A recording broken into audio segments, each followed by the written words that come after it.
السلام علیکم، میں اویس ملک ہوں اور آپ میرا یوٹیوب چینل غازی گفتار دیکھ رہے ہیں۔ ناظرین، بھٹو نے مغرب کو للکارا تو امریکہ سے ان کے واپس آتے ہی مفتی محمود نے نعرہ لگایا، یہ الیکشن نہیں سلیکشن ہے۔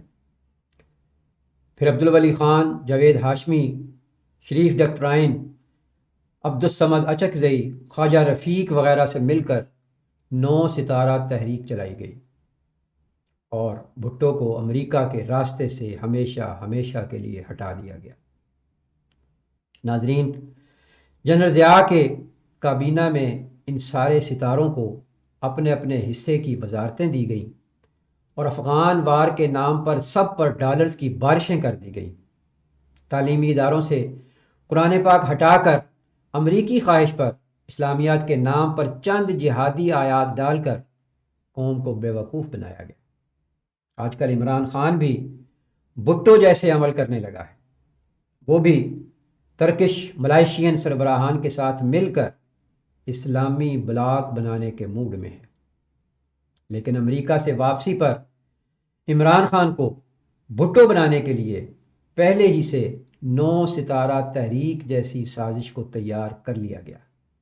فرق صرف یہ ہے کہ کل مفتی محمود الیکشن نہیں سلیکشن کے نعرے لگا رہا تھا، تو آج اس کا بیٹا فضل الرحمان یہ نعرہ شد و مت سے لگا رہا۔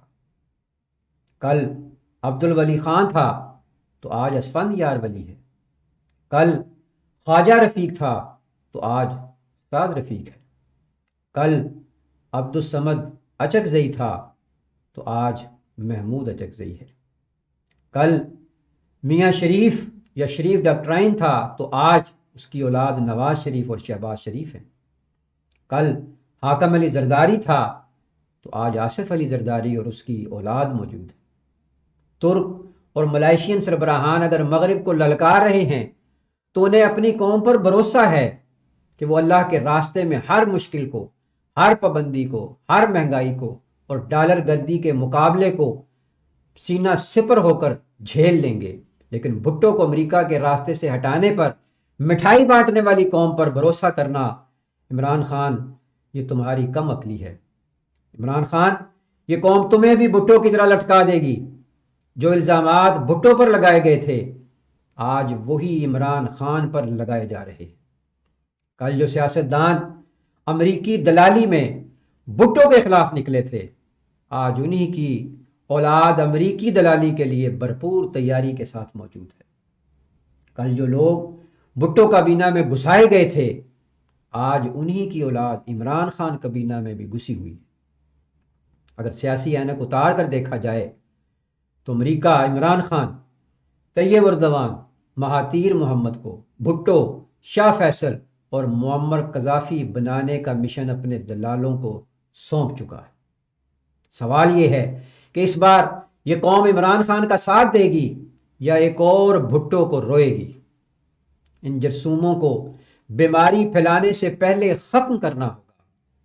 یہ وطن دشمن، وطن فروش ناسور نہ تو پاکستان کے خیر خواہ ہیں اور نہ ہی پاکستانی عوام کے ہیں۔ ان کو مال چاہیے، ان کو صرف اور صرف دولت سے پیار ہے، لا قانونیت سے پیار ہے۔ انہیں منافقت عزیز ہے، نہ ملک پاکستان عزیز ہے، نہ اس کا مفاد عزیز ہے۔ آئیے متحد ہو کر، مضبوط ہو کر عمران خان کے دست و بازو بنے اور امر بالمعروف اور نہی عن المنکر کا ساتھ دیں۔ آئیے اس عزم کے ساتھ کہ یہ جنگ ہم نے جیتنی ہے، ایک اور بھٹو کو اس پوری محنت کے نظر نہیں ہونے دینا۔ میرے ان خیالات کو ساتھیوں تک بھی شیئر کریں، خود بھی سمجھیں اور اس پیغام کو اتنا پھیلائیں کہ ہمارا امر بالمعروف اور نہی عن المنکر کے ساتھ کھڑے ہونے کا حق ادا ہو جائے۔ السلام علیکم، انشاءاللہ کچھ نئی باتوں کے ساتھ دوبارہ ملاقات ہوگی۔ اپنے اس چینل کا بھی خیال رکھیے گا اور اپنے پیاروں کا بھی۔ اللہ حافظ۔